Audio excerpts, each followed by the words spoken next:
Hello, everyone. Welcome to the latest episode of the Weekend Crusaders. My name's Sean Wasserkrug. With me, as always, is Brian Michaels. And we are talking about 5 more movies that come out during this weekend in movie history. We got some comedies, we got some action films, and we got the stinker, which we changed. We did change the stinker, which we'll talk about that when we get to it. But Brian, how are you feeling about this week's list? This week was a little mediocre for me, just because like the movies I thought that I remembered liking, I didn't like as much as I thought I remembered liking them, and then there was some that I just didn't like to start with, and it's all right. Yeah, the ones that I thought I was going to like, I did, and the ones I didn't know about, I didn't. And then there's the stinker film. But we're going to start with our Revisited.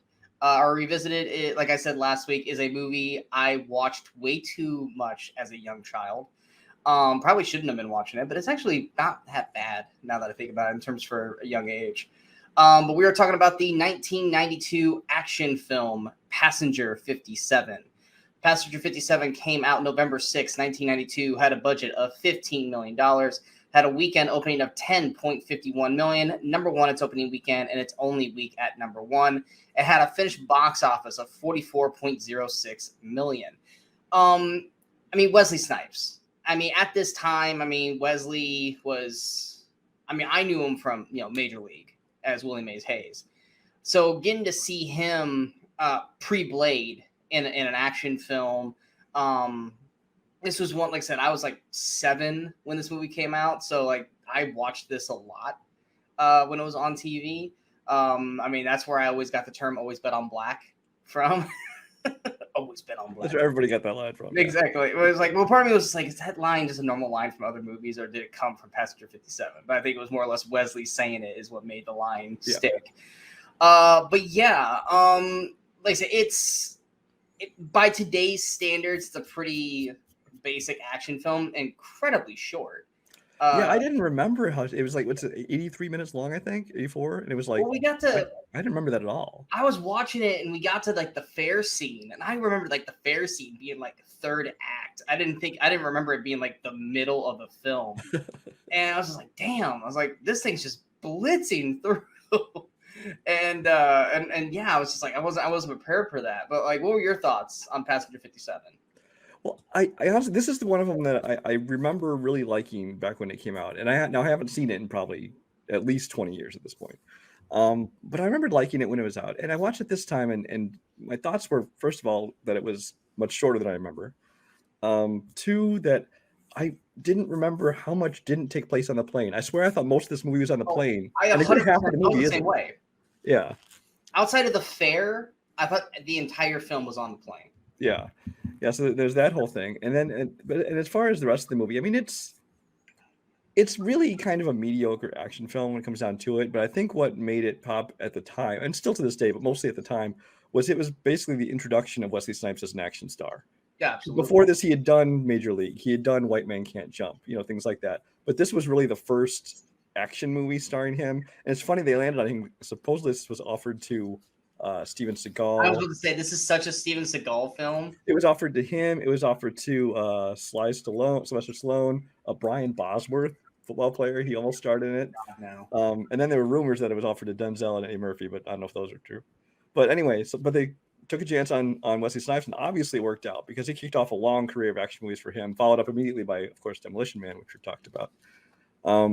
And he's a great action star. He's a guy who I know in real life is really into martial arts, and that really shows in the fight scenes and stuff he does. He did, from what I can tell, almost all of his own stunts in this movie as much as he could. And that was real impressive. The story itself, it's one of those Die Hard on a blank knockoffs, but it was fine. But it's really just Wesley Snipes is the only thing that really sets it apart. Yeah, I didn't know that this was originally offered to Steven Seagal, but when you said they originally offered this, in my head, I'm going, this would be such a Steven Seagal film. Because like watching it is like, you could move Wesley Snipes out of this film, put Steven Seagal in, and then take the racist undertones out of the film, and yeah, Steven Seagal would fit it perfectly. It'd just be a lot slower chases because Steven exactly because he doesn't like to run. And that's the other thing too, is I didn't remember so much of racial stuff in this film. At least, granted, when I was younger, I don't pay attention to that stuff because I don't understand, but I didn't realize like pretty much all the airport security cops and whatever, they were just like they just all were on him just because he was black. I'm just like, and I always you know, like, I don't know if you're like this, like, you know, there's always like little, doesn't matter what movie it is, but something that just like remember, whether it's just the way someone said something or it's a specific way they did a movement or something like that. They just it always just it burrows into your brain and you remembered it for years and years and years. You don't remember what movie it is, but you remember this one thing. And it was in this movie. And it was when he's being detained by the police and he says his name. My name is John Cutter. He says Cutter the whole time. I was like, I kept always hearing John Cutter the whole, like, not that line in particular, but there's lots of parts of this movie where as soon as I said something like, oh, I remember these lines, you know, it's like, because at the time, like you said, they stuck in your head, and especially the Always Bet on Black obviously was the big thing from this. And I've forgotten how much they actually zoom in and go, let me give you some advice, and they zoom in, Always Bet on Black. Oh, that was because that was the trailer. Yeah, that was the trailer mark right there. Yeah, it's kind of ridiculous. And for some reason I thought the villain was a more well-known actor. I don't know why. He's a guy who, at the time in the early '90s, he popped up in a lot of stuff as villains. He played like, I think, the devil or somebody in Warlock movies, I think.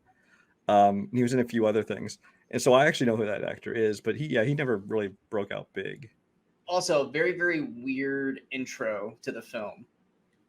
Like with almost like the X-ray, like close up on the eyeball, kind of thing. Just like they're really trying to make him feel like almost like a Hannibal Lecter-esque type of, like, they never established. Well, this is the year after, so I have no doubt they were trying to play. What I'm saying is, like, they built that up like literally in the opening credits, but then it never got to that point in the film ever. And then there's a lot of silly things. It's between that and some of the other stuff. There's actually two parts that cracked me up in this movie I got to mention. One was when they're first looking at some hostages off the plane. And the one terrorist like, come on, keep going, don't stop. And then this one guy like butts in line to get out, and so he mows him down dead. I'm like, why did you shoot that dude? Yeah, I saw the first one. Did he kill him just for butting in line? Like, what the hell was that all about? He told him to hurry up, so he hurries up and he dies for him. And then the other thing was when they first take over the plane, this lady comes out of the bathrooms and like sees him and screams, but she's already screaming before she even opens the door and sees the terrorist. It's just bad acting. But I was cracked up with that. I mean, in terms of other notable names, I mean, you got Tom Sizemore, who is basically saddled as the friend cop, who really doesn't do anything. Well, and this is before he had really done much. This is actually the year before Heart and Souls. Yeah, so. Wow. And even then, he didn't really break out until later. Yeah, you're right. But I remember seeing, I'm like, he should have a bigger role in this, and he doesn't. And that was supposedly offered to Michael Madsen originally. Well, Sizemore and Madsen do kind of just... They're kind of the same thing. Because I literally went, well, no, Reservoir Dogs. And I was like, no, that's Madsen. I literally did it like in the span of like 2 seconds, like just ago before you said that. And then, of course, Elizabeth Hurley, who to me looks like a completely different person. This is the only role I've ever seen her in where she's not like glammed up with lots of makeup and stuff. She looks good both ways. Well, she still looks beautiful. But she looks actually very different when she doesn't have like all the makeup and stuff. Yeah, and they play her up as like this awesome like flight attendant, and like not even 2 minutes later, she's got a gun pointed at that little kid. And well, you should have known because I went to the Star Wars school of villains where anybody with a British accent must be evil. Absolutely, and like I remember her having a bigger part in the film too. But like as soon as she gets punched by Wesley, like she's out for the rest of the film. Yeah, because I didn't remember her fate in the movie from when I last saw it, and so I was sure it was going to turn out like the female, the good flight attendant was going to kick. Yeah, but they're going to have a standoff kind of. Because they always have to have a female beat up the female, but no, Wesley's just like. he knocks her out like mid-film, and she never recovers from it. And I was like, I remember her being way bigger in this movie. But yeah, it's by today's standards, it's an average action film, nothing super crazy or special about it. But back in '92, I mean, I think it was one of the better ones out there for '92. It is, and like I said, I think that's largely because of Wesley. Because we were like, hey, we got this great new action star. He's got personality, you know. Plus, I mean, can you recall a movie, just a movie, not necessarily an action movie, where it's about the U.S. Air Marshal? Even by today's standards. because that is a unique job that they have not really done a lot of movies where that Kevin was the Hart main in Hobbs and Shaw. No, I'm talking about like What was Liam Neeson one in Nonstop? I never saw Nonstop I because want it to was say he like was. 15 But yeah, other it's not one you films. see much of though. Yeah, because he has the same film, just changing clothes and profession, and it's the same thing, rinse and repeat.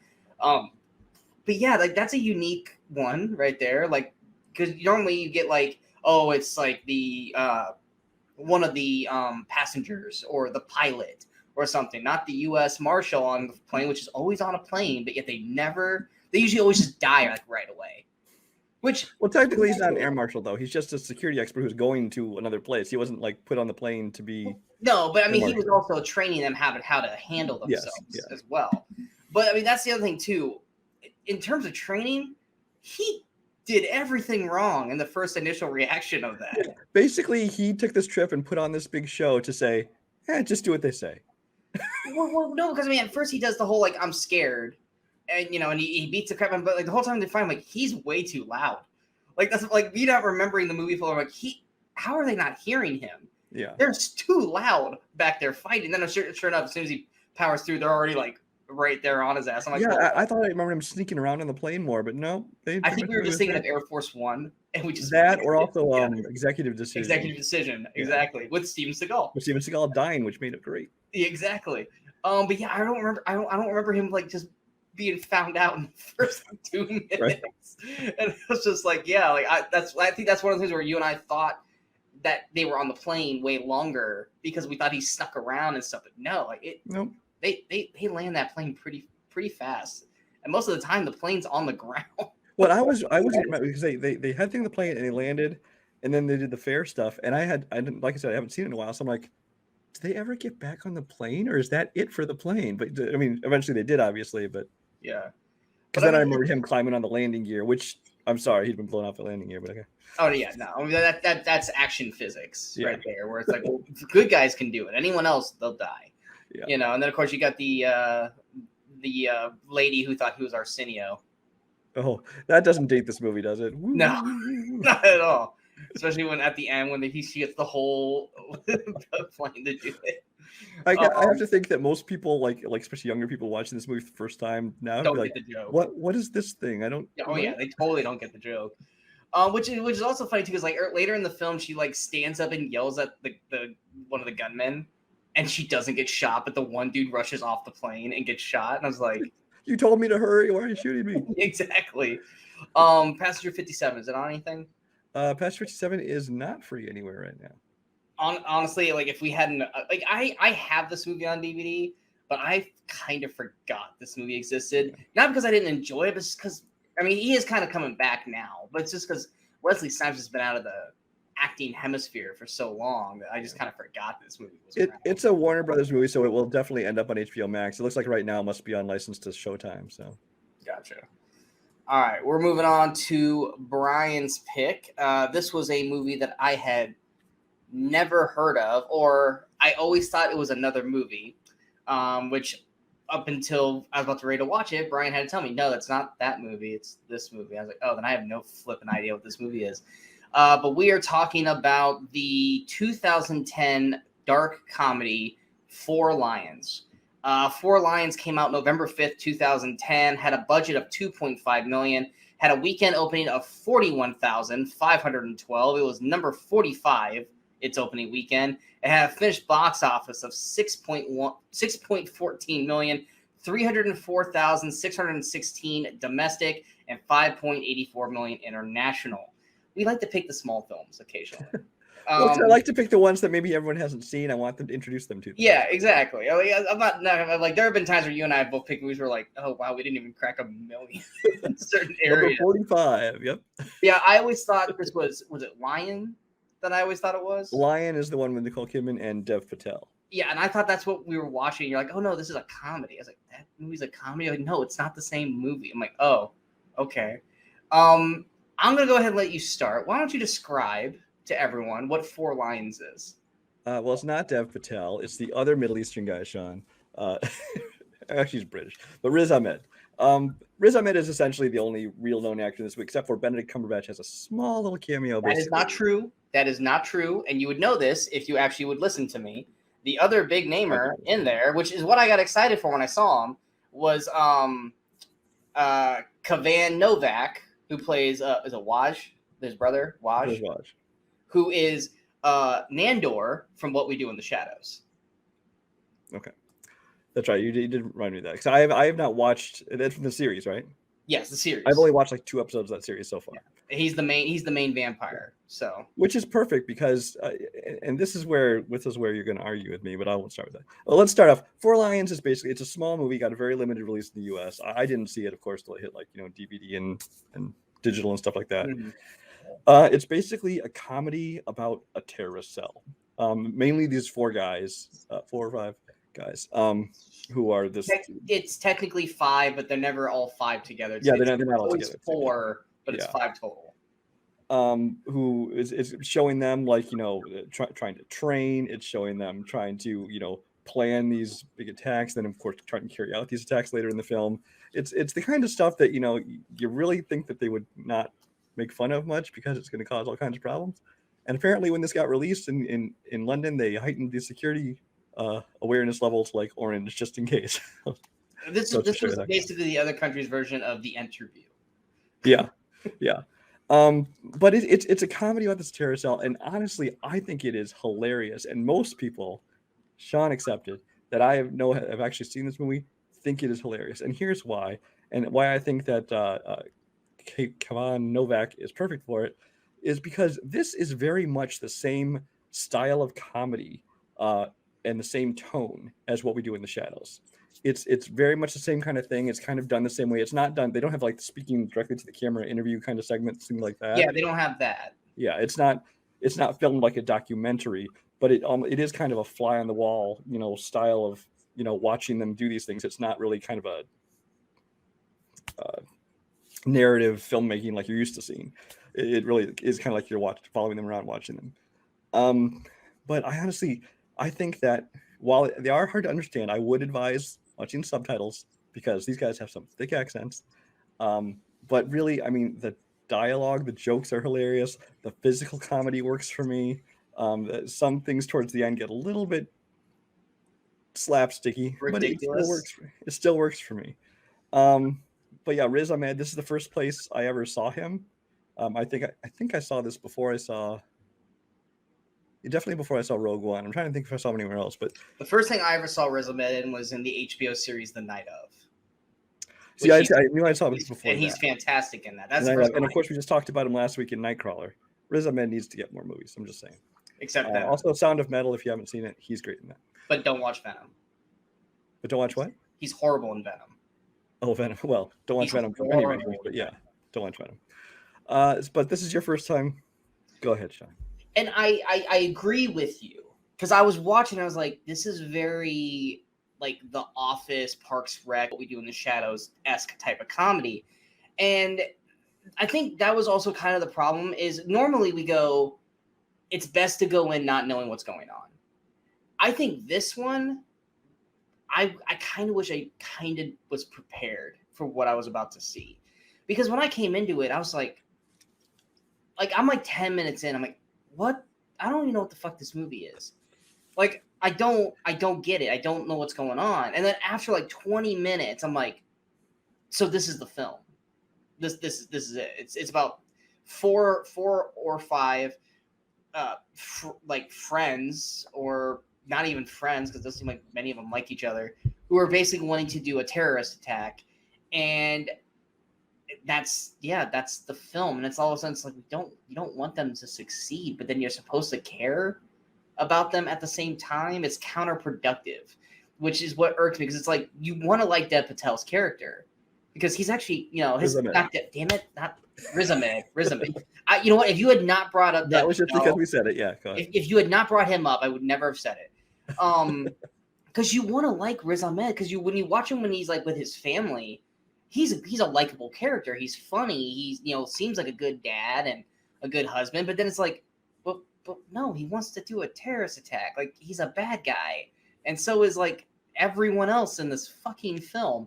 And then yes, it's hard to understand them. in this entire film. And I watched it with subtitles, and I still couldn't understand 90% of the jokes because they're using their own slang.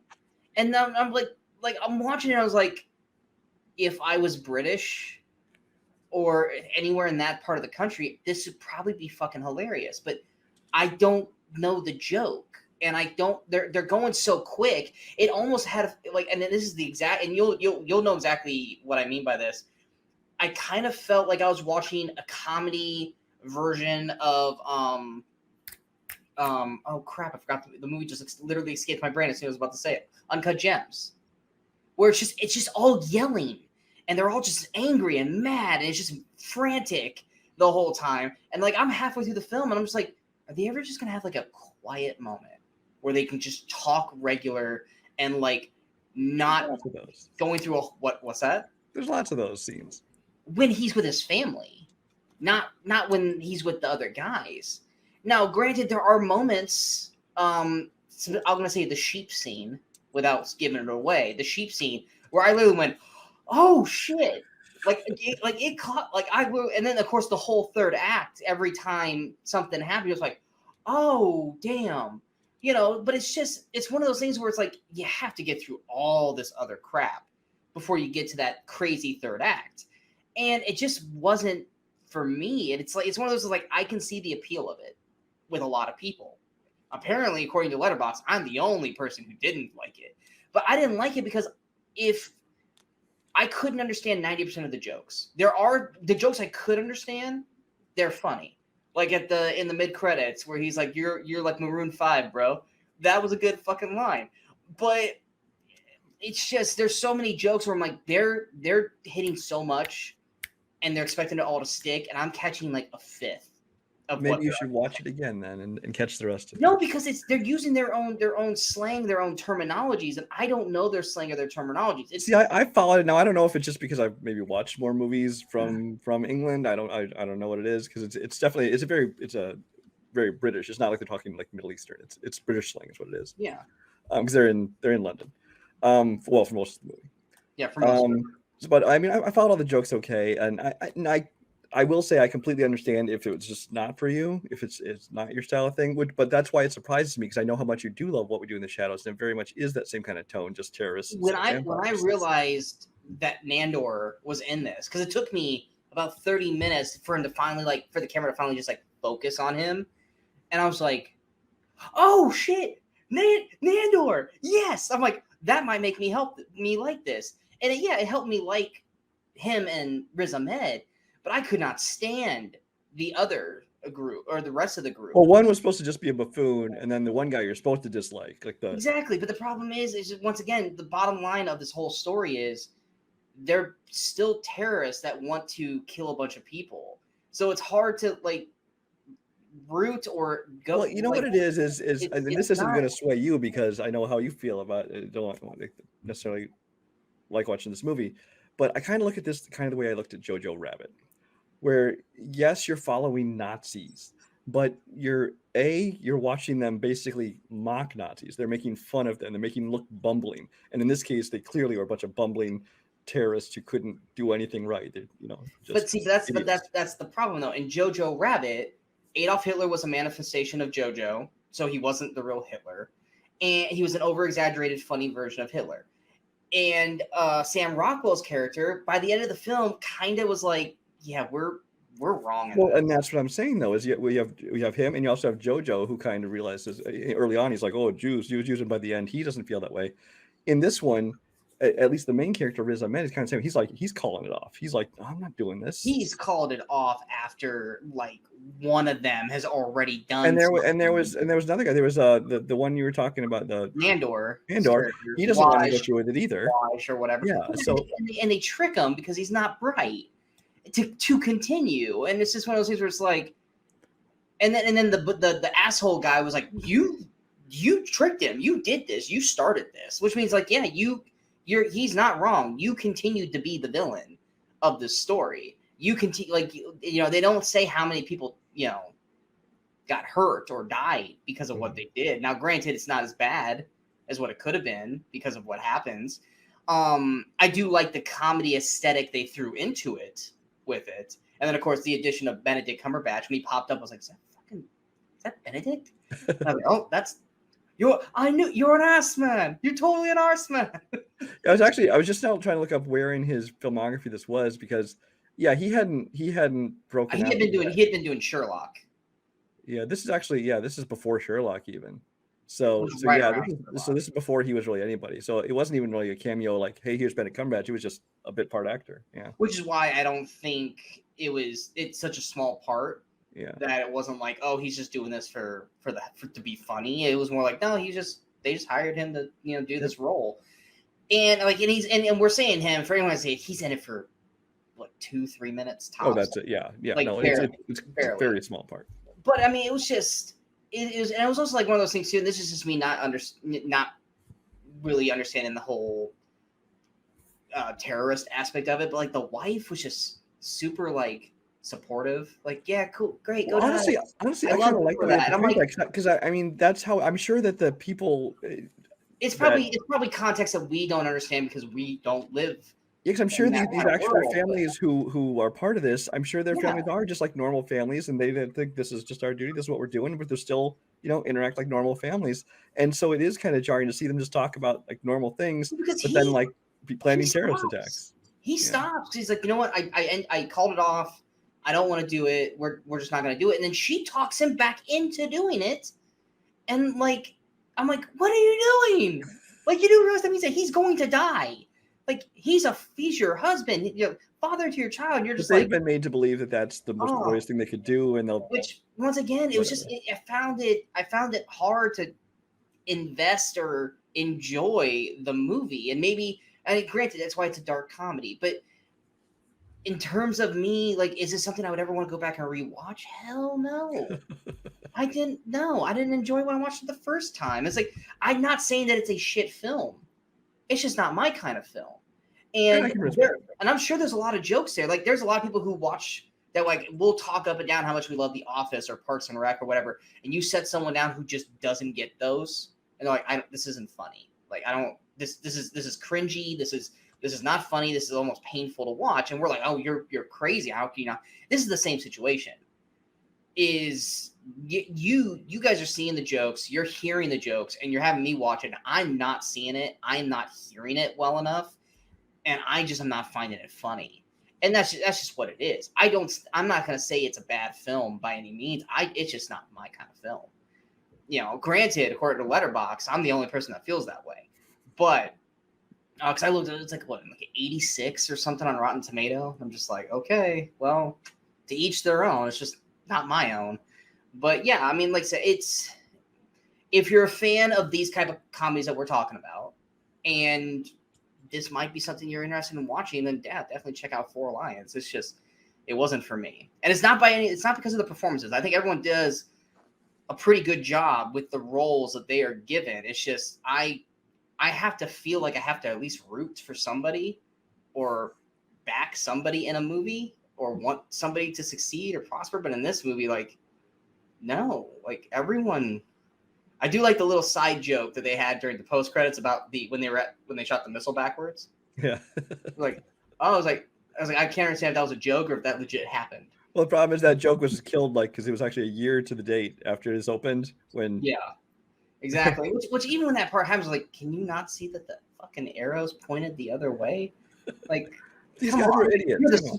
You're the smart one of the group. Yeah. But yeah, anything else you want to add before Lines? No, but I highly recommend seeing it. If your libraries use Hoopla or Canopy, it's available to watch free through those. Otherwise, you'll have to rent it. Yeah. All right, so we're moving on to our stinker pick. Now, last week we said that this was a horrible, horrible film done by one of the most renowned directors of all time, and we said that you wouldn't believe that this director did it.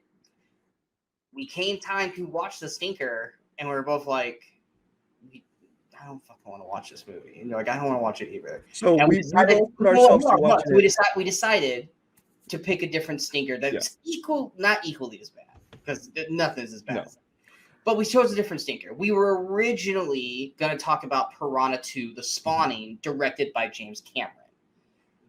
we decided that we just could not put up with watching that. Both of us had to watch that for trivia like early this year, and we're like, Yeah. I cannot watch this movie twice in a year. Yeah, both of us have already had to watch it once this year, and one time was already too much for us to give it a second viewing. So we chose. But then we were validated when you found out that we're not sure it got theatrically released. I don't know. Yeah, I couldn't find any box office numbers for it at all. Like there was nothing, and I was just like, I got nothing for the. I know it did get released at least at some point to some kinds of theaters, but it definitely didn't get anything. All I could find was its international numbers. I couldn't find. Did we even say what it is yet? I don't know. No, I haven't told us what our current. I said Piranha too. Oh, Piranha 2 is funny. Yeah, all I could find was its international numbers. I couldn't find anything for U.S. box office. So we decided to go with a different film. Still a really bad stinker, but it was a stinker that Brian and I had not seen in a very, very long time. We knew it was bad. We couldn't remember why it was bad. So we chose this instead. We decided to go with the I freaking already deleted my notes for it. We decided to go with the sci-fi part 3 of the sci-fi trilogy, Robocop 3. Robocop 3 came out November 5th, 1993, had a budget of $22 million, had a weekend opening of 4.3 million. It was number 3 its opening weekend, and had a finished box office of, I'm trying to pull it back up here, 10.69 million. Did not get internationally released, which is weird for Robocop. But yeah, Robocop 3, I remember we were about ready to watch it, and I was like, Brian's like, do you remember Robocop 3 at all? And my problem is I started trying to describe to you like why I thought this would be a good stinker. But even then, I was giving you wrong information because I was mixing 2 and 3. Yeah, you were like, I think it has to do with drugs, and we found out that was actually Robocop 2. And then the villain that I thought was in Robocop 2 was actually in Robocop 1. And I was like, the only thing I remember from Robocop 3 is that he has a fucking jetpack, which that was correct. So I remember that, and I remember the Robo Ninjas. Yes. Yes, and the Robo Ninjas. But yeah, like I am not the biggest Robocop fan. I'm not. The first one's a fine film, and we talked about the remake on the show a few was it back in March or April? Something like that, yeah. We talked about the remake. But yeah, I'm not the biggest RoboCop fan. So when the third one came on, I think you and I were just lucky we weren't watching Piranha 2. But I think in the first 3 minutes, something happened where you and I were like, oh no, this is gonna be bad. Well, wasn't it like 15 minutes before RoboCop showed up? It was like I think I checked the timer when he first showed up, and it was like 16 or 17 minutes. Yeah, it was. We're like, is he ever going to show up in this movie? Well, yeah, they start on this like this little girl with they're trying to make out to be Newt, basically. Yeah. I said that. I said she's Newt, but in RoboCop, and she's hanging out with her family, watching the news, and she has the world's best laptop. That, let's face it, none of our laptops can do that. At least not. Well, I mean, they probably could, but we don't. And she's a super genius with it too. She can hack into anything in the world. She's like 8, and she knows how to hack into shit and do all this crap. And like the keyboards like sink in, and like it's a oh god, what do we call it? It's a plot device laptop where whatever they need to have happen, the laptop can do it. But we basically what they're doing is they're are they trying to gentrify the neighborhood, or are they trying to tear the whole neighborhood down and build something? They basically want to tear down the neighborhood to create Delta City. They're basically gentrifying. They want to build this new expensive area city. Yeah, there's like this private police that come in, and they're trying to kick everyone out of their homes, and like they like threw like a wrecking ball into this family's like apartment complex, and like all this crazy stuff's going on, and like basically rioting and all this shit. And then it kind of like jumps ahead, like I'm guessing a couple hours, and then the girl's just basically by herself in this like rubble war field, and like I said, all this is going on. We still haven't even seen RoboCop yet, and she basically gets picked up by like oh god, what's the actress's name? Help me out. The leader of the rioters. Or the rebellion, or what you want to call her. I just blanking on her name. CCH Comics. What's that? CCH Pounder. Yeah, CCH Ponder. And then all of a sudden, like you get introduced to this like whole other group of like rebel people, and they like try to break into the police armory, and she hacks into the ED 209, Ed 209 from the first and second movie. They have one of those there. So she just walks up to it. It doesn't stop her. Plugs into it. It doesn't stop her. She hacks into it to make it like help fight for them. Or what? It doesn't just blow up a vehicle or a door or something. It was gonna shoot them, and then she basically took control and then had it say funny dialogue. Yeah, and then they just showed up. She has control of this big giant armored, machine with guns. And they say, "Oh, we're not going to need that for the rest of the time. We'll just leave it here." Exactly. And then like the police show up, and she basically lets this thing open fire on like 4 police cars, effectively, potentially. And like now, granted, like that was one thing too, as we said, is that this RoboCop's PG-13. Yeah, so, I'll get into that. Yeah. But so it's opening fire on like 4 police cars and police officers and stuff. None of them get killed. If this was RoboCop 1, they would have been mowed down. And they steal a whole bunch of guns and stuff like that, and they're basically running away. And then Murphy's old partner, it's not Alex, because that's the hell's her name? Officer Lewis, Ann Lewis. Oh yeah, Anne. She gets called to go after him, and then the whole cop chase, and then you get the she gets into a car accident with another cop, and then you get Ford Fairlane back in the film. This random guy who basically is like just a typical like early 90s like asshole. Then we finally get RoboCop to show up, and obviously this isn't Peter Weller. This is what's his name? What's Robert John Burke. Yeah, Robert John Burke. He's one of those guys you've all seen. You just don't know his name. Exactly, and frankly, he pulls off Peter Weller. He plays the part fine. Yeah. No, I'm saying like, look, so like, I see Peter Weller. Well, that's the funny part is they have that early scene. They have the thing with the fire, and then there's like one line of dialogue where they say something about how they had to do some facial reconstruction surgery, just as excuse to why he doesn't look exactly the same. But even for me, I thought he looked pretty close to him. Then I was just like, it's not enough for me to like go. That's not RoboCop. But even then, like RoboCop shows up and like has like a machine gun arm and just shoots at people's feet instead of shooting at people. And then like they torch him, like they throw like a Molotov cocktail at him, and his whole like shoot him in the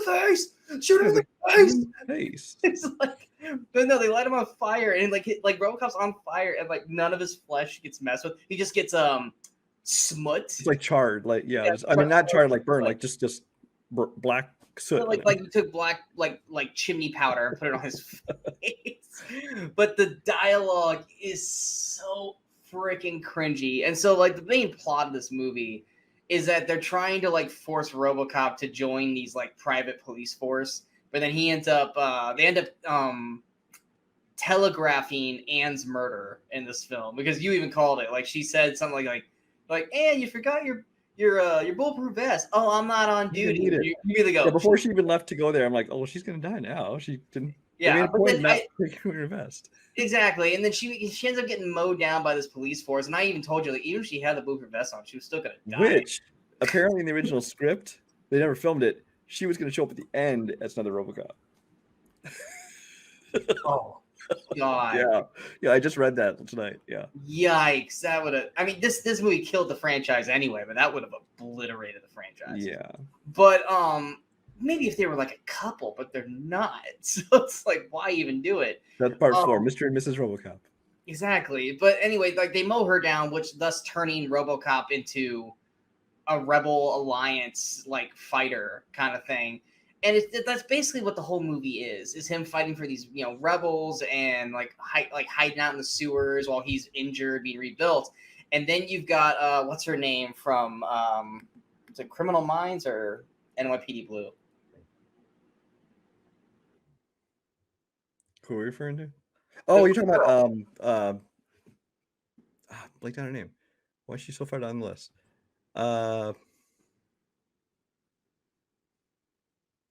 Not even listed on Letterboxd. I forgot. She's barely listed on IMDb. Jill Hennessy. That's it. Jill Hennessy. Yeah, Jill Hennessy. She was on one of the Law and Orders. I think the original. Okay, Law and Order. Yeah, so she's like the new like doctor that can fix RoboCop. Dr. Lazarus, because they're creative. Get it? Because she's bringing some people back from the dead. Yeah, and hands down, you got Bradley Whitford in one of his very first roles. And this is back. Bradley Whitford, everybody knows him from like West Wing On, where he's playing like nice guy or whatever. Before that, he was always playing the asshole. In Billy Madison, he's the asshole. In this, he's like the corporate asshole. That's the kind of role he always played back then. He's playing the same character in this, but it's RoboCop, and he has the worst dialogue towards her. He says, what was it? Like, get your legendary ass down here. But he's making some other comment about her ass earlier. And then later on, he talks about her legendary ass. I'm like, whoa. And then we're granted, you just keep describing it. It made me and Brian look. We're like, it's not that. I mean, it's not. She had these '90s like high pants that didn't do anything. Yeah, she's got the '90 jeans that go like over the belly button and shit. That doesn't look anything. I was like, her ass isn't that great. But yeah, Rip Torn, he's in the film as well. I mean, and then you got Stephen Root, who's doing his best Chris Farley impression from Tommy Boy. There's so many times he's overacting in every line he reads. He's overacting. He's over moving. And I was like, and I told Brian, I was like, is he trying to be Chris Farley in this? And yeah, it's just he's so just over animated. And then like granted, like halfway through the film, like I was like, okay, he's totally gonna turn on the rebels. Like he's gonna do it. And then he goes and does it, and I'm like, we shouldn't be able to every '90s film had that. Yep.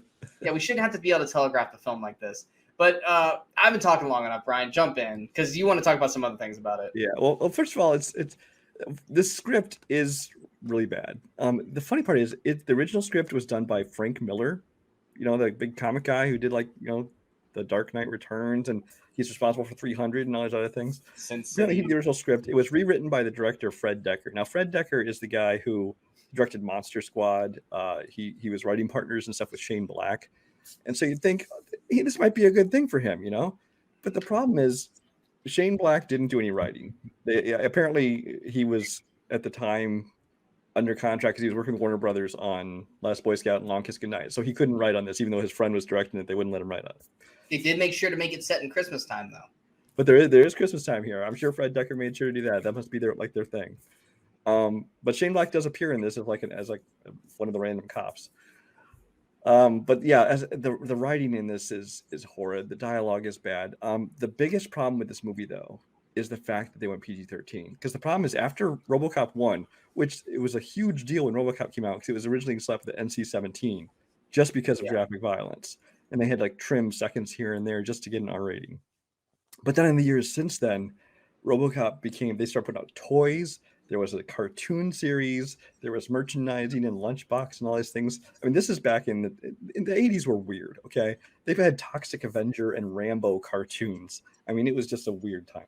So RoboCop had been kind of diluted like that. And of course, they wanted to make this movie let's make this movie, drop the ratings so that kids can go see the movie too, make more box office. Clearly didn't. And we'll star a kid actor to even make it more kid friendly. Yeah. So they made this PG-13, and of course that just neutered everything that RoboCop is about. Because like he says, he's shooting at the ground. When they do shoot people, everything in this movie is completely bloodless. It's ridiculously sanitized, and so that's really what RoboCop is about. Is this violent action movie, and they've completely tried to change it to cater to kids who didn't apparently care enough to go see the movie. I mean, they just want to watch the cartoon at home, if anything. So, yeah. Well, the only reason they were able to make things violent is when it was another robot, hence the Ninja Terminator. The Robo Ninja, who, first of all, anytime he gets hit, apparently makes this big, weird, stupid grin. It looks like he gets some Smilex gas, which you realize the reason they did that is so that in the last scene, when there's two of them, because they don't have twin actors, one of them could wear a mask the whole time. Well, that's the funny thing is like we get to the whole movie, like he's this ninja Terminator basically is hunting down RoboCop, and he's wearing spurs. But then whenever he's actively about to mess with someone, he no longer wears the spurs. He wears those ninja shoes. Yeah. So is he basically just oh, no one's around, time to spur it up.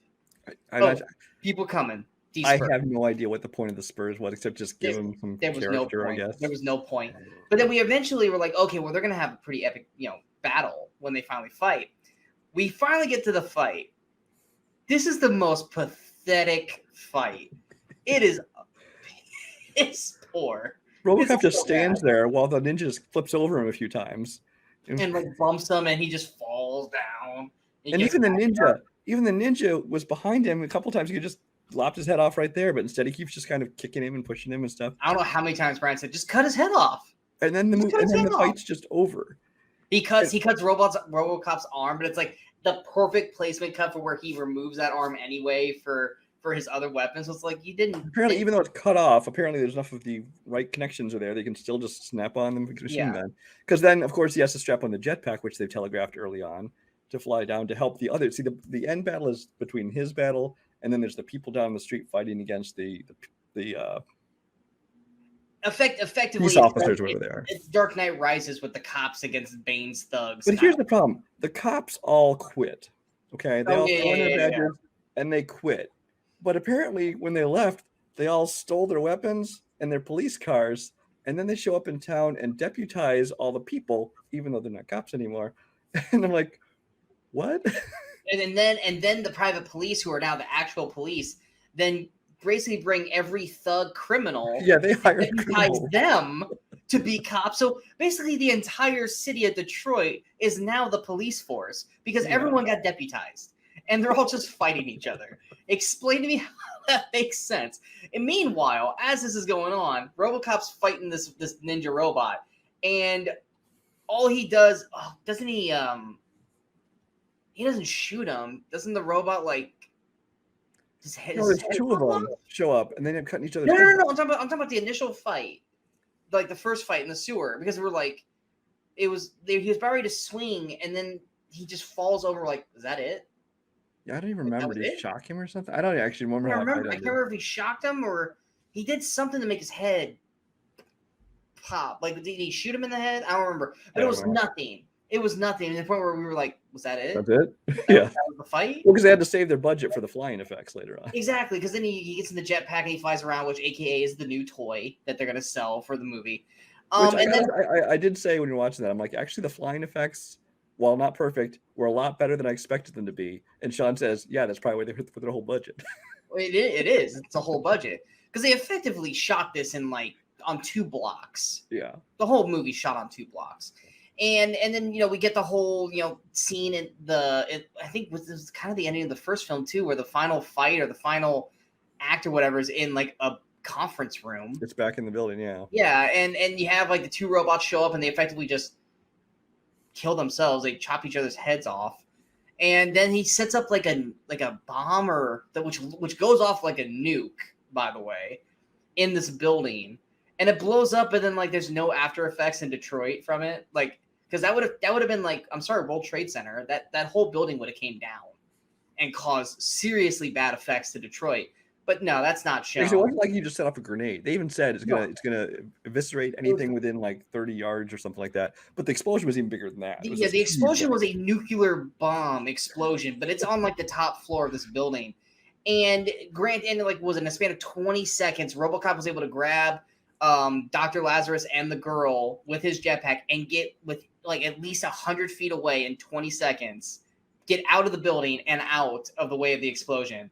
And then the movie's over, effectively. Yeah. That's it. And it's just this is a mess. It's a bad mess. There's nothing redeemable about this film. And sadly, for a lot of people, mainly kids, this is their introduction to RoboCop from the cartoons, because I guarantee you they probably weren't allowed to watch the first film. It's that. It's like that one thing where it's you go back, people will Return of the Jedi is my favorite Star Wars film. What? Why? Well, it's because they probably watched Return of the Jedi before they watched Empire and A New Hope, or same thing with some people probably Turtles 3 instead of Turtles 1 and 2 because they saw Turtles 3 which first. I understand. If you saw Jedi first and they said that's my favorite Star Wars movie, why? Because I was a kid, that was the one I saw, grew up on. I'm like, I get it. I think it's sad that you didn't get to see the good ones first, but I at least get it. It's the same thing with Ghostbusters. Most kids, Ghostbusters 2 is their favorite because they saw Ghostbusters 2 because it wasn't Ghostbusters 1. Because Ghostbusters 1 was R and Ghostbusters 2 wasn't. And so they were allowed to see 2. So 2 is their favorite, not 1, when 1 is effectively a way better film. And that's what's sad is that most kids probably only saw RoboCop 3 until they were old enough to see RoboCop 1. That or the TV syndicated show RoboCop Prime Directive. Yeah. But let's just say that as bad as this movie was, thank God we didn't watch Piranha 2. It wasn't Piranha 2. It wasn't Piranha 2 The Spawning because we were we had things to say about that already. We were already talking about it. And it's like, oh God, I don't want to talk about this movie. And we're like, let's just not talk about it. And we didn't. And thus, that's why we went with RoboCop 3. Was it as enjoyable as a conversation as it probably would have been for Piranha 2? No, but it did save us some sanity for this past week. But RoboCop is not on anything, which I said was shocking that none of the RoboCops are on any streaming services. But anyway, we're going to move on to our feature movie. This is a film that Brian and I both find enjoyable. It is a funny comedy from 2008. We are talking about the film Role Models.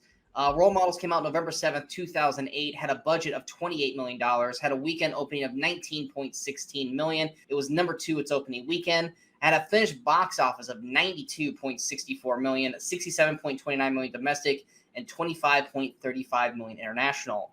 Role Models, to me, I feel like between this and I Love You Man, which is another movie we talked about on our show, this is when like Paul Rudd was just in this little sweet spot. Like Paul Rudd, everyone loves Paul Rudd, but this is when like Paul Rudd was like coming out with like, okay, I'm the star, and I'm gonna come out with these like comedies, and boom, boom, one right after another. And I feel like between Role Models and I Love You Man, I feel like this was the one that was seen most because of the cast, whereas I Love You Man was more for people who were fans of How I Met Your Mother and maybe forgetting Sarah Marshall. And because, I mean, effectively, in my opinion, I think I Love You Man is the better film overall, but I feel like Role Models probably has the more, is more remembered by people. Would you agree? I think so. I actually think I prefer. I like them both. If I had to pick I enjoy both of them. I personally, if I had to choose which one I'd watch, I would watch I Love You Man. So I would actually probably watch Role Models again. You just want to watch Role Models because there's nudity in this. Let's be real. Which I will say for Role Models, from the very first scene, what kind of this movie is like. Unashamedly, this is the kind of movie we are. I mean, these are guys going around to high schools and they're saying shit to kids that you would never say shit to. So, you get Sean William Scott, who in the first scene he's like, "Yes, I did last night." He's like, "Small finger." Dude, my piss is green. I'm pissing like Shrek. Yeah, you know what kind of movie this is from the very first scene. And I like it's definitely a hard R. Yeah. And then you got Paul Rudd, who's just like this miserable jackass in the film. Like I think one of the most memorable parts of this film that everyone probably remembers is the Starbucks scene, where he basically attacks the girl for saying venti. He goes, "No, large. You mean a venti? No, I mean large." And he's like, "Venti means that. Congratulations, you're stupid." In was it 3 languages? Grande is Spanish for large, and tall means large. So congratulations, you're in 3 countries. You have 3 words for large. I love when Elizabeth Banks gets back on him. He goes, "Really? So what that means?" Yeah. Just like so like casually like, oh shit, okay. But yeah, you got Sean William Scott, you got Elizabeth Banks, you got I never say McLovin's name right. Christopher Mintz-Plasse. Christopher Mintz-Plasse. You've got Jane Lynch. There's a lot of names in this movie. There's a lot of people in there who just have small parts that are part of the last act and stuff like that. And then the kid Bobby J. Thompson. I'm sorry, but that kid, everyone made it seem like that kid was going to be the next big thing. Like that kid was supposed to be the next big star because everyone loved him in this movie. And he was hilarious in this movie. The problem is, I think that was his only thing. He didn't really have anything. I mean, he's still acting, but he's doing like TV and stuff. Like he never did get as big as everyone thought he was going to be. Yeah. But I mean, yeah, effectively this movie, him, Paul Rudd and Stifler or Sean William Scott, they're basically spokespeople for Minotaur, which is an energy drink. They basically have to go around high schools and basically say, don't do drugs, drink a Minotaur instead. Which I think everyone's that's been to high school when energy drinks were around, like Red Bull, would probably show up and do stuff like that. But eventually they do something stupid, or Paul Rudd does something stupid, and they have to do community service, and they basically have to become like big brothers for this group. And Sturdy Wings with Jane Lynch as the as kind of like the person that runs it, and that's basically the film. You got them, with Christopher Mintz-Plasse and the kid's name again, Bobby J. Thompson, and basically them trying to deal with them plus create friendships with them. And then to me, the best part of this movie is they have a third act part where they really get into LARPing, which to me I thought was just hilarious that they brought that into it, which I think made the movie that much better to me. But there are some great jokes in this film. One of my favorites is when what is Bobby's character's name? It's Ronnie. As I always said, Reggie. When Ronnie's like, "Shut up, reindeer games, dude. I'm not Ben Affleck. You white? You Ben Affleck. You are white. Yeah, you got a point." I love that scene so much. Like, it's just like I love the banter back and forth between Paul Rudd and Sean William Scott. I think that they gel really well because you got their calm humor where they banter back and forth with each other, and then you have like where they manfully go off when like Paul Rudd's like attacking him in the car, just punching him. Sean William Scott's just fighting him right back. There's some great funny lines in this film, but what are your thoughts on role models? Well, Paul Rudd, I think, is the best comedy actor working today and has been for years now. I mean, we're looking at like almost 30 years and he still looks the same. He does. He has not aged at all, I swear. Ever since I first saw him. I mean, I think he looks older and Clueless. Before that, yeah. I think he looks older and Clueless than he does now. But I mean, not only is he ageless, but I think he's one of the best, like I said, comedy actors working today. He's consistently, even if a film isn't great, he's always great in it. I think it's good. This movie is directed by David Wayne, who also he's part of a comedy troupe from MTV originally called The State, and he's gone on to direct a bunch of movies, including Wet Hot American Summer and Wanderlust and several others, where he always uses the same people. Of course, Paul Rudd being one of them that showed up in Wet Hot American Summer. A lot of the supporting roles in this, Ken Marino, Joe Trulio, Carrie Kenny, a bunch of people that have all been in his movies before. And so I kind of like that comedy group. Elizabeth Banks was also in Wet Hot American Summer. I forgot about that. So I like that style of comedy. It really works for me. And Paul Rudd and Sean William Scott, who essentially is playing like a grown up, well, a slightly more grown up version of Stifler. He's basically I would say a more mature Stifler too. A little bit more mature, but he's still like, the kind of an idiot and still a womanizer, kind of the same kind of thing. But I think those two work great together. Their chemistry together. I think that, he works as well with him here as like Sean William Scott did with Dwayne Johnson in The Rundown. He's another one of those guys who he's really good at playing off other people, I think, and it works real well.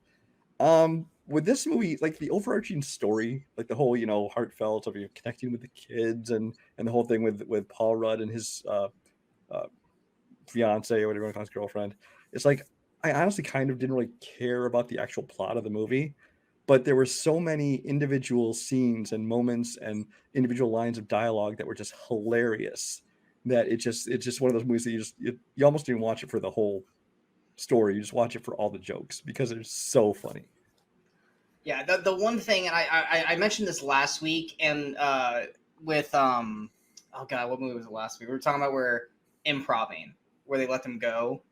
Oh no, we were talking about this with Zach and Miri when Brandon St. Randy's Justin Long's Brandon St. Randy kept going. This is a situation where they let someone in particular go way too long with ad-libbing, and the joke fell flat. And that's Jane Lynch. I was going to say, I know you're going to Jane Lynch I like Jane Lynch, but she is the worst part of this. Whenever they let her improv in any movie, it's usually funny for her first couple lines, and then it just keeps going. Yeah, the only time I think I ever really laughed at her character was The part where she was like, you know what I had for breakfast? Cocaine. You know what I did? And then Sean was like, was it cocaine? I bet it was cocaine. Like that's what was, and then she just kept going and going, and to the point where there's just crickets. And the end credits, they keep that hot dog thing going. It's like, this isn't funny anymore. Yeah, and it's just that's the one thing that takes this thing down is she is given too much leeway. Like in 40-Year-Old Virgin, her ad-libbing and her kind of just going off worked with that because Steve Carell and whoever kept going with her and kept matching her. And this, Paul Rudd, Sean William Scott, they just stop. Because I think that even they're just like, you're like, I don't know where to go with this. Yeah, we'll just wait for you to finish, and then we'll leave. And that's the problem. They give her too much rope to just do whatever she wants until she finally stops and like, okay, end of scene. And she effectively kills any momentum that the film has whenever she's a part of it. Effectively though, luckily it's only like 3 or 4 scenes. And then you get great. The other main story is, I mean, Ronnie's just kind of there. Ronnie's just this horrible kid who finally actually starts to become less horrible because he's got, a guy who's not leaving him. But the story of Augie is that to me is the main story outside of just Paul Rudd kind of learning to stop being an asshole and kind of learn to love the little things, is Augie kind of breaking out of his shell and him kind of becoming a man of sorts, even though it's through LARPing.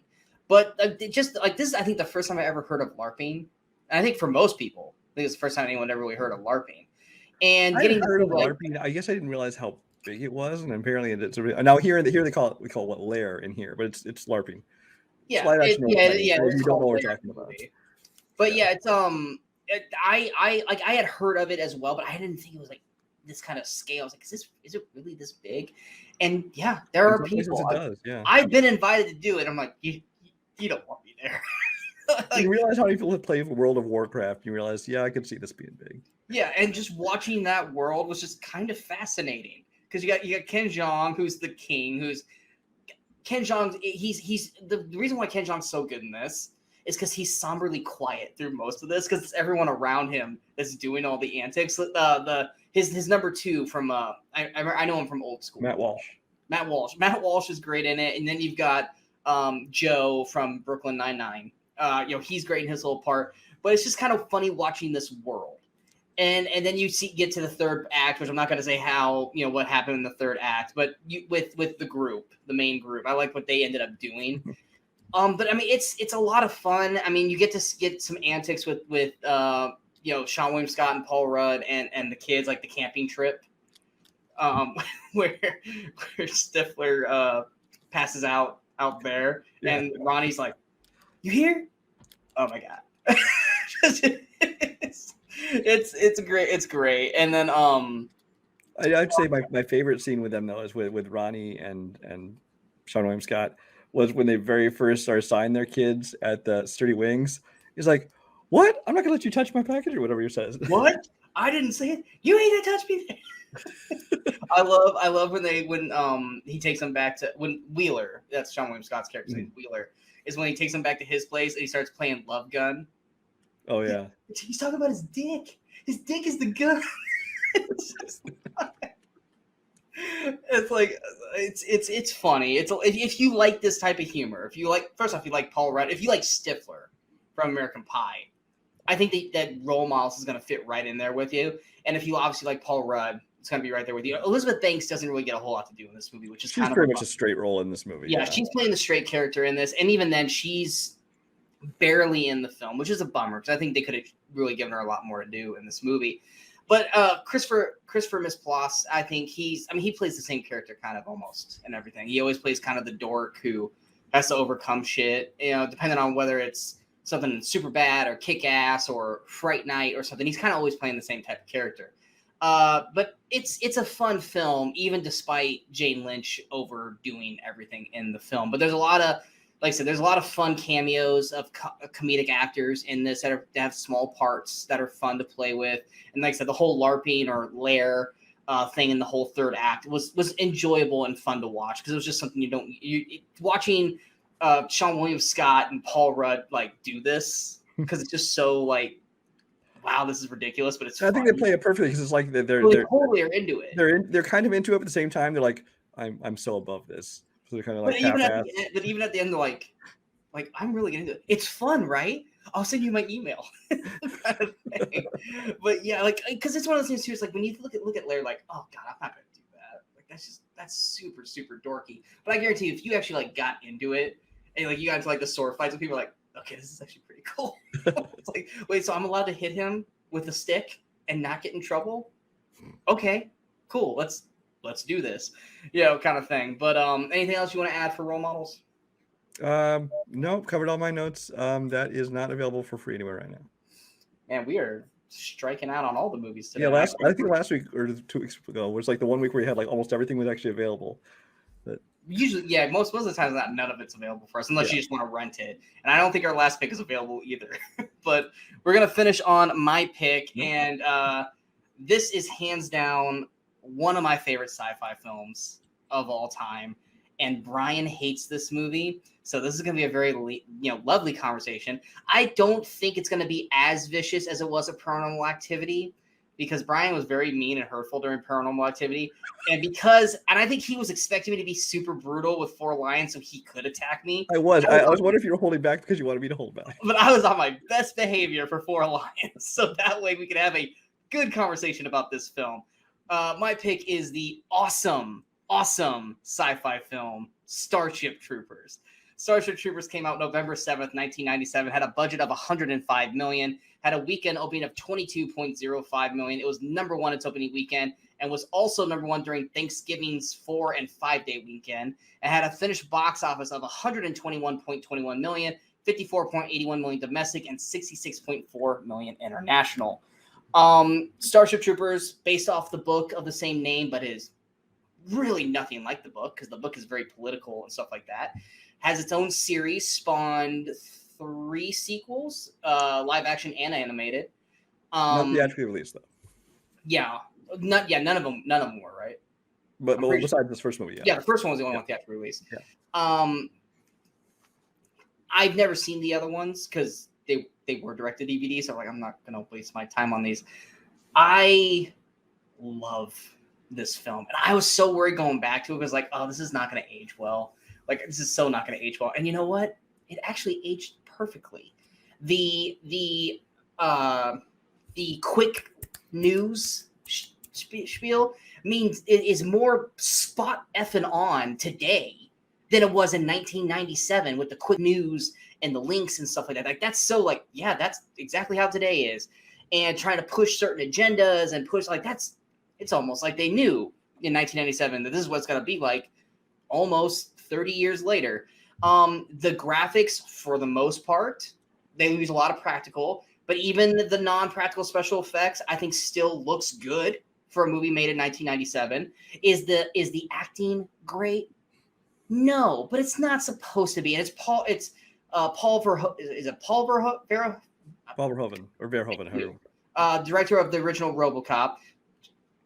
He knows how to make action, make it look good. There are so many memorable quotes in this film. There's some memorable action sequences. I love this film, and I especially hold a torch for one particular character, but I'm going to get into that in a little bit. I'm going to let Brian go after this so I can then defend it. So, Brian, Starship Troopers. Now, you described it as awesome, and I think it's beyond that. It doesn't have some awe. It is full of awe because it's awful. This at the time this movie came out, a lot of people I knew just thought it was great, and I did not like it at all. And so I have not watched it in decades. And so when it came up here, I'm like, you know what? Watch it. Who knows? This might be one of those where I watch, and this time I love it, and I don't. Now, do I vehemently hate this movie? Actually, no. I just don't think it's good. I think it feels like, first of all, at the beginning of this movie, these people are supposed to be playing graduating high school seniors, which this is beyond Beverly Hills 90210 as far as totally not believable that these people are high school kids at all. The world's a little bit different there. So I mean, because they literally made it seem like Dizzy was going pro in that sport. She was gonna go play for Tokyo, kind of thing. So I don't know if high school and college it kind of felt like they're all together a little bit. Well, whatever it was, but this movie, it felt like to me like a wanted to be like a PG-13 kind of movie, but they threw in a whole bunch of fucks and boobs so that they can like get that R rating. Oh, come on, there's a ton of gore. The gore thing is hilarious though, because I mean, you see people die, but okay, like my main problem with some of the violence is like Denise Richards' character, for instance, at one point gets impaled by the leg of one of these bugs. It's things like this big in her shoulder/chest. Well, she gets stabbed by one of the like little parts, but like Casper Van Dien, but it's like this big through her. And okay, even if it missed her heart, it's still going to rupture her entire lung. From when it pulled out, blood loss alone from a hole that big, she'd be dead. But she picks up a gun and starts shooting and running around like nothing's going on. I don't know, but that's just being nitpicky. That's just because that. Casper Van Dien's injury was way worse, and they repaired him in the Luke tank from Empire Strikes Back. I think the action. Well, first of all, I will say the special effects for the bugs, I think, is extremely well done.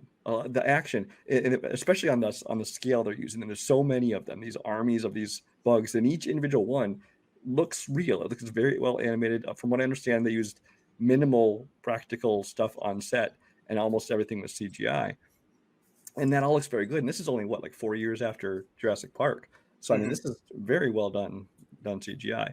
I will say that aside from the creatures, some of the CGI, like as far as like some of the when they're flying and blue screen work and things like that, is not quite as well done, but you can forgive that for the time. So I won't really criticize that. So I will say that the action scenes, I think, are well done as far as creating kind of that chaotic atmosphere. Although I do think that every one of those scenes, especially as the movie goes on, it gets very monotonous. It's just them constantly just shooting at waves and waves of bugs, like playing some video game where it's just, okay, next wave. How's that different from any war movie, though?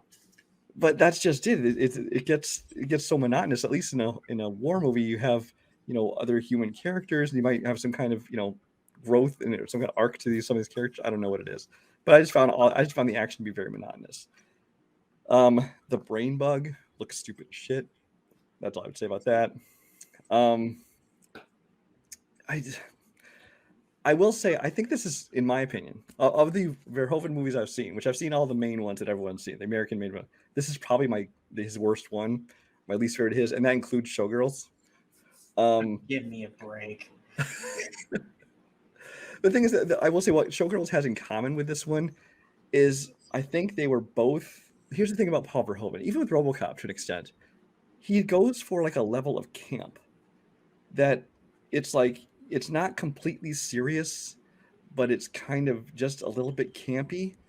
And like Showgirls is obviously super campy. Robocop has a little bit of it, and especially like with the news reports, things like that like you're talking about with the whole, would you like to know more? That whole kind of thing with the news cycle. Same as in Robocop, they're kind of playing up that campiness of it. But in this one, it's like everyone seemed to be playing like a caricature of a real person. I think they got a little too campy with it, and it's like it almost was like if it was less violent, I would almost think it was a spoof of science fiction war movies. But again, I don't hate this movie. I don't understand it. And the things I look on Letterboxd, I'm in the same situation as Sean is on Four Lions. Almost everyone I know is giving like high marks, and I'm the only person who's like, I guess I'm not in on the appeal. It is what it is. And you know what? Like, I'm not going to defend it again because you defended it. It looks great. It does look great. Even when they're on the ship and they're doing kind of like the space flying with Denise Richards and Patrick Muldoon, it looks great. And Amy Smart. Oh, I want to put just one thing. Roles. Yeah, Amy Smart has a small role. And then who I, at the time, of course, didn't know who he was, but now, having known who he is, Gabriel from Walking Dead is in this. Yes, Seth Gilliam. I had no idea. They all look the same when they scrape off your boot. So, yeah, like I've seen his character. I remembered his character, but I did not connect the dots that was Seth Gilliam until I watched it. And I go, oh crap, that's him. But yeah, and Jake Busey actually not playing he is playing an actor. Jake Busey's basically playing Jake Busey. It's just a slightly nicer version of it. By the end of the film, you got Casper Van Dien, which to me is the only role that matters in his career as Johnny Rico. He's the main character, but he's kind of just I've never seen a person get promoted so quickly in my life. He goes from private to like sergeant in a span of like 6 months because people just keep dying and he just keeps bumping up the ladder. It's like, dude, good for you though. I guess that's the world they live in. Exactly. So many deaths, yeah. Yeah, Denise Richards as Carmen. I mean, she looks great, but Carmen's a bitch. Fuck Carmen. To me, justice. There needs to be justice for Dina Meyer's Dizzy Flores. I loved Dina Meyer. I had a crush on Dizzy when I watched this movie back in '97. Her death in the film, spoilers for a film that's 24 years old, her death crushed me in '97. She finally got what she wanted. She was finally happy, and then they killed her. Yeah, exactly. But still, yeah, you have goals. But her character was the one character I was like, no, she shouldn't have died, damn it. She's the best character in that freaking show. They should have continued the franchise with Dizzy, because Dizzy was the best character in that entire movie. And when she died, it is a crime that they killed her character. Justice for Dizzy. I love Dina Denise Richards. Let her live. Come on. Yeah, kill Denise Richards. That's what I was like. They should have killed her. The whole trust of the movie is that Casper Van Dien's Johnny Rico's in love with Carmen, who she really just does not. Like, she's like, oh, yeah, okay, cool, but she doesn't care. Well, Dizzy loves him, and let's put it this way, Dizzy. Yeah, he basically only joined because Denise Richards was, and then Dizzy only joined because he was. Although she claims she didn't. But she was going to be a quarterback for the football league and be pro, but then she probably would have died because the bugs bombed area. But yeah, like they followed Carmen, or Johnny followed Carmen, and Dizzy followed Johnny. But Dizzy, biggest crime in this film was the way they treated Dizzy. Dizzy was a phenomenal character. I love Dina Meyer, and I love the way she portrayed Dizzy in that film. Neil Patrick Harris is in it for a few scenes, and this is before he's barely in it. Yeah, this is before he got big. This was like one of the first. This is like after Doogie Howser, but before like Harold and Kumar, when he's kind of this was that one thing was like, oh my god, that's Doogie kind of thing. Clancy Brown as Sergeant Zim. I think he's great during the drill sergeant. Clancy Brown and Michael Ironside are just great character actors and everything there. Oh yeah, they're both great in that. Then you've got and like I said, we said Amy Smart, small role. You got Dean Morris in a small role. Brenda Strong's got a small role. There's a bunch of other people that just randomly pop up. You're like, oh my god, they're in this. I love the story. I love the action. I love the gore of it. There's so many like small, great little moments bundled into this.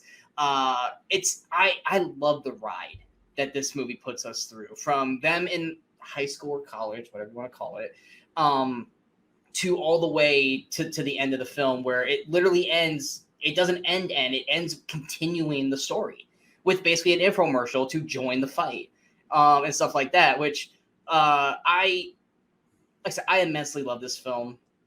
And I could keep talking about it, but we are crunched for time, so I'm going to go ahead and just end it because we spent way too much time talking about the other films. But yes, Justice for Dizzy. That is what I will hold a torch for that character for as long as I can.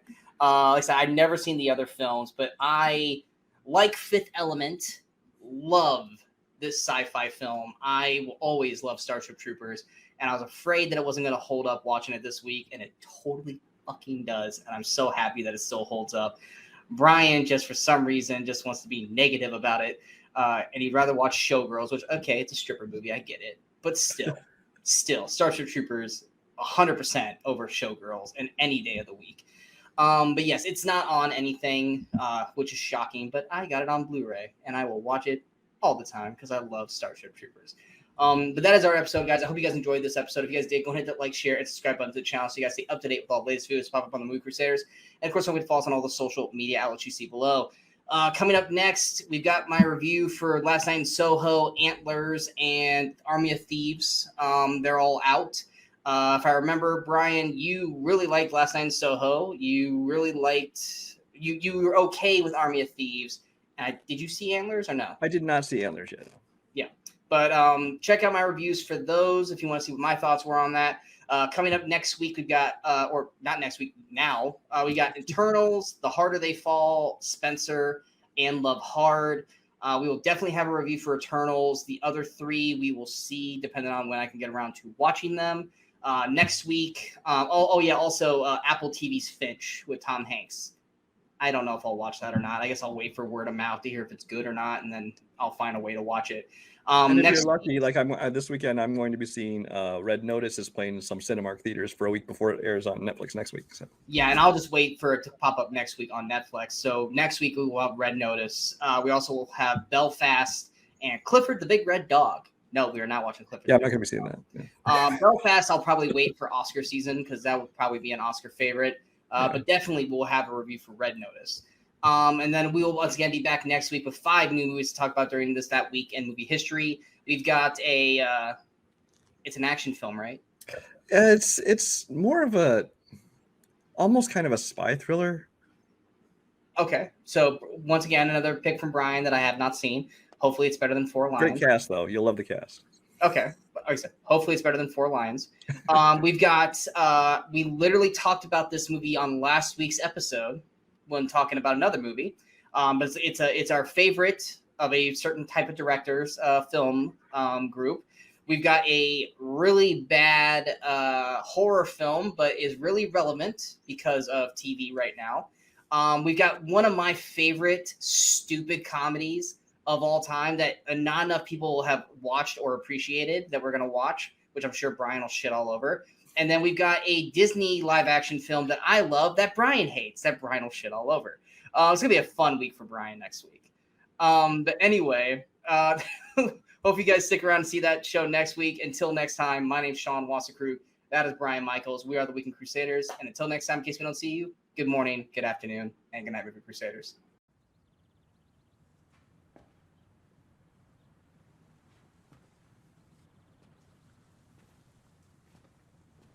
You're still here. It's over. Go home.